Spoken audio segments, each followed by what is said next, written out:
ஒகேனக்கல் காவிரி ஆற்றில் வெள்ளம் கரைபுரண்டு ஓடிக்கொண்டிருக்கும் நிலையில் அதே தருமபுரி மாவட்டத்தில் ஏரி குளங்கள் வறண்டு கிடக்கின்றன.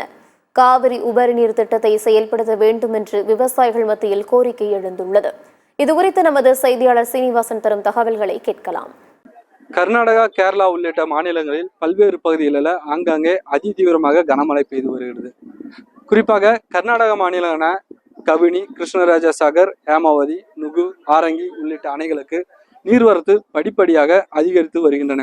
கர்நாடக அணைகளுக்கு வரும் நீர்வரத்து அதிகரிப்பு காரணமாக அங்கு இருக்கக்கூடிய அணைகளில் இருந்து குறிப்பாக கர்நாடகா கபினி, கிருஷ்ணராஜ சாகர் ஆகிய 2 அணைகளில் இருந்தும் உபரி நீராக காவிரி ஆறு வழியாக அதிகப்படியாக தண்ணீர் வெளியேற்றப்பட்டு வருகின்றன.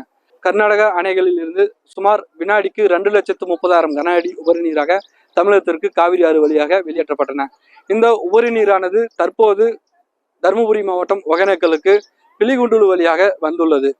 தற்போது சுமார் 2 லட்சம் கன அடி தண்ணீர் வந்து சென்றுள்ளது. ஒகேனக்கல் உபரிநீர் திட்டம் செயல்படுத்தி இங்குள்ள மக்கள், விவசாயிகளை காக்கும் வகையில தமிழக அரசு நடவடிக்கை எடுக்க வேண்டும். அதே போல ஒகேனக்கல் உபரிநீர் திட்டத்தை செயல்படுத்தினால் இங்குள்ள மக்கள் பெரிதளவில் பயன்பெறுவார்கள். அதே போல இங்குள்ள மாவட்ட மக்கள் வெளியூருக்கு சென்று வேலைக்கு தேடி செல்ல வேண்டிய அவசியமில்லை. இது போன்ற ஒரே ஒரு கோரிக்கை வலியுறுத்தி மக்கள், விவசாயிகள், அதே போல அரசியல் கட்சி தலைவர்கள் பல்வேறு முறை போராட்டங்கள் நடத்தி வருகின்றனர். தருமபுரி மாவட்டம் ஒகேனக்கல் வழியாக இந்த நீர் சென்றாலும் கூட தருமபுரி மாவட்ட மக்கள், விவசாயிகள் பெரிதளவில் பயன்பெறுவதில்லை. தருமபுரி மாவட்டம் விவசாயம் சார்ந்த பூமி. இங்குள்ள ஏரி, குளம், குட்டை உள்ளிட்ட நீர்நிலைகள் அனைத்தும் வறண்டு காணப்பட்டு வருகின்றன. இதனால இங்கு இருக்கக்கூடிய விவசாயிகள் விவசாயம் செய்ய முடியாமல் தவித்து வரும் ஒரு சூழலுக்கு தள்ளப்பட்டுள்ளனர். எனவே ஒகேனக்கல் உபரிநீர் திட்டம் செயல்படுத்தி தமிழக அரசால் இந்த திட்டத்தை நிறைவேற்றினால் மட்டுமே இங்குள்ள விவசாயிகளை காக்க முடியும். இந்த ஒகேனக்கல் உபரிநீர் திட்டத்தை செயல்படுத்தினால் தருமபுரி, பென்னாகரம், அதே போல பாப்பிரெட்டிப்பட்டி, அரூர் உள்ளிட்ட வட்டங்களும் விவசாயிகள் சார்ந்த அனைவரும் பயன்பெறுவார்கள்.